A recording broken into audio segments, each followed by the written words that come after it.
In 1967, Davy Jones vanished from the spotlight, going into hiding for several weeks. The reason why, it left fans shocked and utterly disgusted. Davy Jones rose to fame as the lead singer of the made-for-TV band The Monkees. Funny enough, his real passion wasn't music at all, it was horses. Even so, his life was full of enough monkey business to occupy an entire zoo. Humble beginnings. David Thomas Jones would eventually rise to fame as the teenage heartthrob lead of the Monkees, but his story began far more humbly. Born on December 30, 1945 in Longsight, England, he grew up surrounded by 3 sisters. However, tragedy struck early when his mother succumbed to emphysema. He was just 14 years old at the time, but he was already a star in the making. Before he was monkeying around with a band, Jones was causing drama on the small screen. His first acting gig was a one-episode appearance on the long-running British soap opera Coronation Street. On the show, he gained some recognition as the grandson of Ina Sharples and seemed poised for bigger things. Then, remarkably, he changed his mind entirely. The jockey dream. After his mother's passing, Jones forgot all about stardom. Instead, he dreamed of saddles. Perhaps finding solace in those notably empathetic beasts, Jones set his sights on becoming a jockey and signed up to train at the prestigious Newmarket stables. He wasn't just horsing around, either. While other kids were hitting the books and focusing on exams, Jones couldn't keep his mind off the track.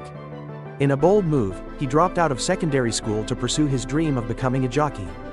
His plans lasted about as long as a gallop before fate put him back on the right path. Jones couldn't run away from show business, even if he wanted to. His horse jockey trainer, Basil Foster, just so happened to be friends with a casting director who was in desperate need of a teenage cast member. "I've got the kid," Foster told his friend. Despite thinking Jones had a future in horse racing, Foster nudged him back toward the stage, and the rest became showbiz history. The Artful Dodger returns. Foster connected Jones with his casting director friend, and not surprisingly, he landed the role of the Artful Dodger in a production of Oliver. Just like that, he was off to the races, or rather, back from the races. Jones's return to the stage as the Artful Dodger was nothing short of a triumph. Audiences poured into theaters from London's West End to New York's Broadway and fell in love with the cheeky little actor. In fact, Jones was so convincing as the Artful Dodger that he landed a Tony Award nomination. Fame was, after all, what he really wanted. That fateful night, when the Beatles made their historic US debut on an episode of The Ed Sullivan Show, guess who was also on that bill that night? That's right, our favorite Artful Dodger, Davy Jones. With wide eyes, Jones watched the entire performance from backstage. It changed his life forever. As he watched the Beatles turn the live crowd of young women and girls into a screaming gaggle, Jones had an idea. He wanted some of that action for himself. In his own words, he recalled that momentous night. "I watched the Beatles from the side of the stage.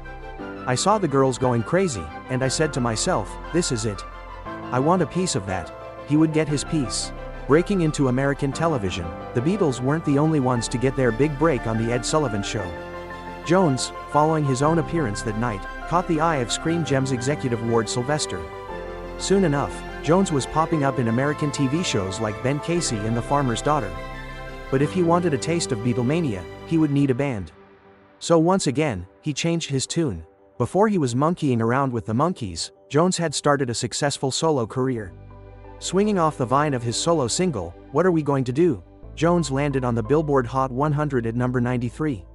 It was a respectable introduction for the 19-year-old Brit, but bigger things were coming. Enter the Monkees. In 1966, Jones officially joined the Monkees, a made-for-TV band that became a real-life musical sensation. From sitcom scripts to screaming fans, Jones found himself living the Beatlemania dream he'd once envied. Surprisingly, he almost missed his big break. Despite being under contract with Screen Gems, Jones didn't just get his spot with the Monkees on a silver platter. Producers Bob Rafelson and Bert Schneider still made him audition for the role, ensuring that he met the show's and band's rigorous standards. And he had some serious competition. Not only did the Beatles inspire Jones to pursue fame in a band, they inspired the very show that would make him famous. The Monkees producers later admitted that they felt inspired by the Beatles' hit film A Hard Day's Night in coming up with the concept for their show. But their original idea did not include Jones at all. The producers originally wanted to cast an existing band for their show. Their band of choice was called the Lovin' Spoonful, a Manhattan-based group with little traction. When that fell through, however, they pivoted to auditions and focused on Jones. They knew immediately that they had a star, but not everyone felt the same. Band tensions. The band's songwriter, Snuff Garrett, picked Jones to sing lead for the Monkees' early tracks. However, that decision didn't sit well with the rest of the band, and tensions flared before the first episode even aired. To ease the tensions, the producers dismissed Garrett. Truthfully, Jones's talents were better suited elsewhere. According to bandmate Peter Tork, Jones was a much better drummer than he was a frontman. Tork argued that Jones should have been behind the kit during the band's live shows. But there was one small problem, emphasis on small. Even though Jones could rock out on the drums, the producers worried about burying him in the back. With his short stature, they feared that no one would see him behind the drum kit. So they stuck with the decision to put him front and center. It seemed like a recipe for success, but it was more of a disaster. The pilot episode, the original pilot episode for the Monkees, Here Come the Monkees, aired in 1966, and it flopped harder than a gorilla slipping on a banana peel. The pilot episode scored record-low ratings and cast doubt on Jones's appeal as a frontman. Thankfully, the producers gave it one more shot, and Jones's career was about to make or break. Thankfully for Jones, the studio didn't give up hope on the Monkees just yet. They released an edited version of the pilot that featured Jones's original screen test. This time, they set records in a different way. The pilot got sky-high ratings, turning the burgeoning TV show into an overnight sensation. The money problem. Unfortunately, Jones didn't exactly get credit for saving the show. When the Monkees first hit the airwaves, Jones and his bandmates were barely making peanuts. Despite being the stars of a hit show, they only earned $450 per episode. By the second season, their per-episode salary had gone up to $750. While that could buy a lot of bananas, it wasn't exactly big bucks. In fact, Jones barely saw any cash from the show. Despite their on-screen popularity and chart-topping record sales, Jones and the gang earned very little from all their Monkee merchandise. Beyond their royalties from the music, they earned precisely zilch from the sale of popular Monkees merch such as lunchboxes, posters, and more. But Jones wasn't letting go that easily. In the late 1970s, Jones and fellow Monkee Mickey Dolenz took Columbia Pictures to court. In short, they wanted a cut of the merchandise money they had helped earn. Unfortunately, the payout was laughable, just $10,000 each. The mysterious disappearance. After the first season of the Monkees wrapped, with his newfound fame at its height, Jones did the unthinkable.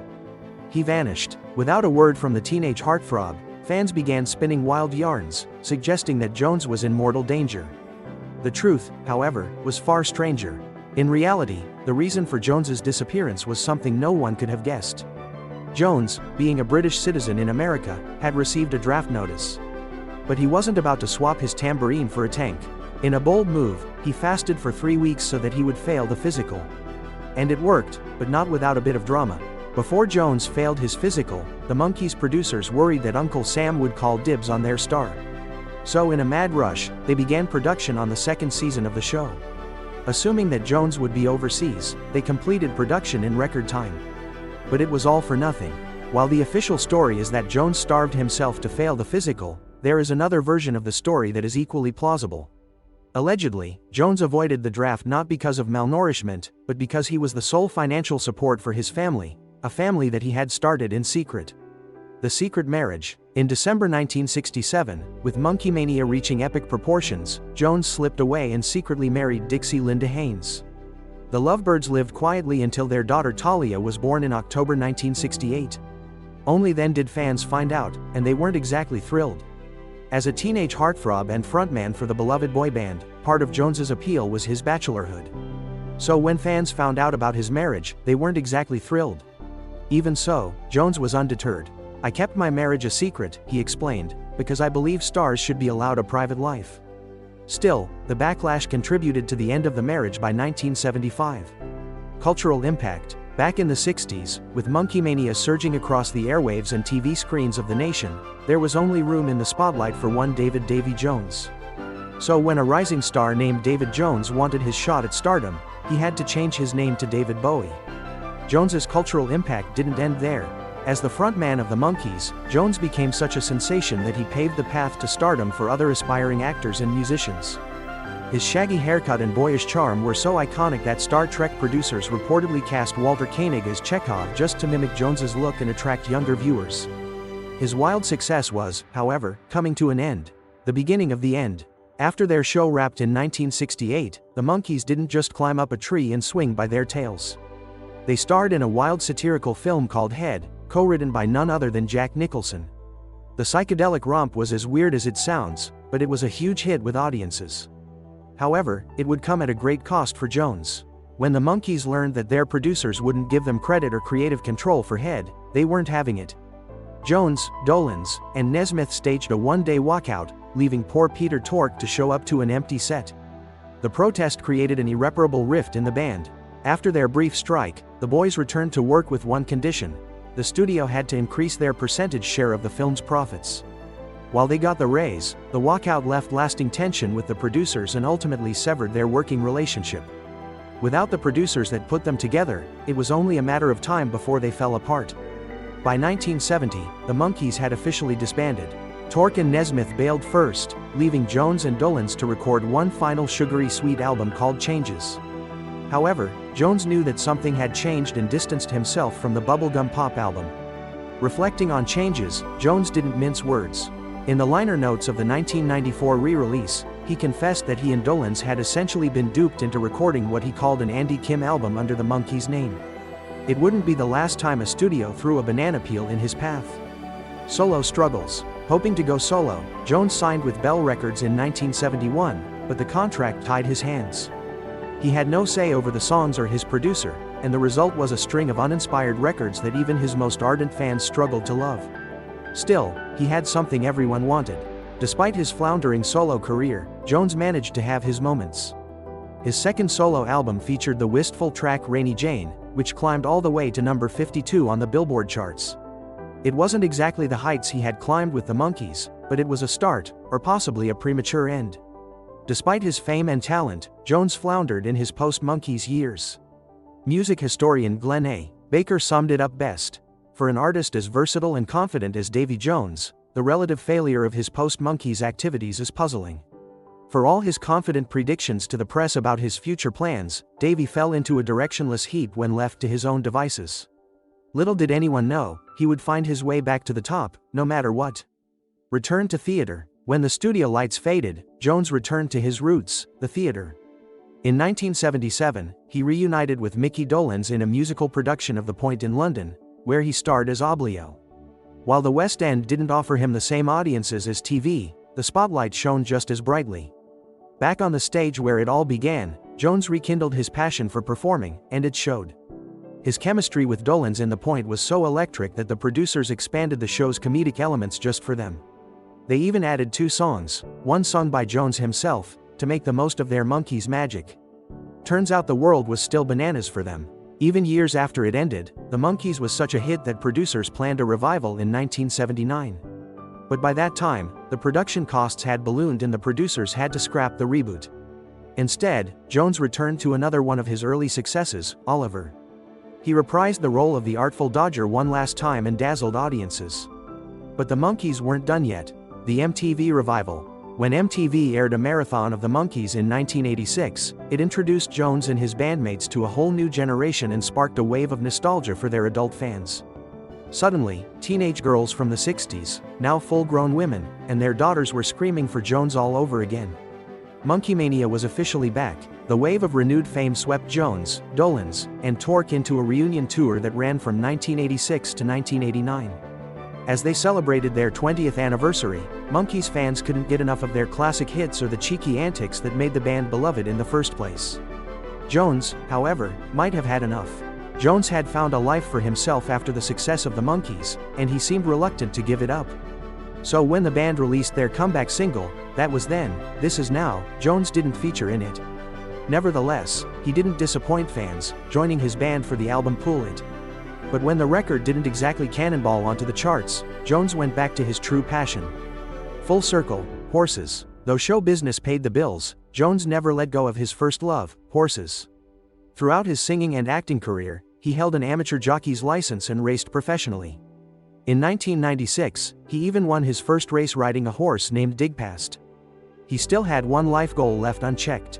Maintaining a personal life had always been a priority for Jones. So when he married his second wife, Anita Pollinger, in 1981, he vowed to make it work. Together, the couple had 2 daughters, and their marriage galloped along for 15 years. Unfortunately, it ended during the Monkees' 30th anniversary reunion tour, but Jones hadn't given up hope on finding marital bliss quite yet. Jones took another trot down the aisle in 2009, marrying Jessica Pacheco. But just 2 years later, the couple seemed to be on the rocks when Pacheco filed for divorce. However, just 1 month later, she withdrew the divorce application and the couple remained together until Jones's passing. Still, there seemed to be some bad blood between them. When Jones wrote his final will, he wasn't yet married to Pacheco and naturally didn't include her. However, when he passed, this became an issue. His eldest daughter took over the execution of his will, successfully petitioning the court to seal the will and protect Jones's financial legacy and artistic rights, perhaps from Pacheco herself. The final day, on February 29, 2012, Jones was doing what he loved most, tending to his 14 horses. He rode his favorite one around the track and chatted cheerfully with ranch hands. It was a peaceful morning and exactly how Jones would have wanted to spend his final moments, even if he didn't know they were his last. Just after 8 o'clock in the morning, after spending time with his horses, Jones was found unconscious in his car. He had suffered a heart attack. Despite paramedics' efforts, the curtain closed on his life at a hospital in Stuart, Florida. He was 66 years old. Legacy. Though the surviving Monkees didn't attend Jones's private funeral to protect his family's privacy, they honored him in their own way. They arranged for a public memorial service in New York where fellow bandmates Peter Tork and Mickey Dolenz performed some of their greatest hits close to the Broadway stages that he had loved so dearly. The venue was filled with fans, friends, and colleagues, all gathered to celebrate the vibrant life and legacy of the charismatic frontman. Davy Jones, the charming heartthrob of the Monkees, captivated millions with his boyish smile and British charm. From teen idol to enduring pop culture icon, he brought joy through music, television, and stage. His legacy lives on in the timeless songs and memories he helped create.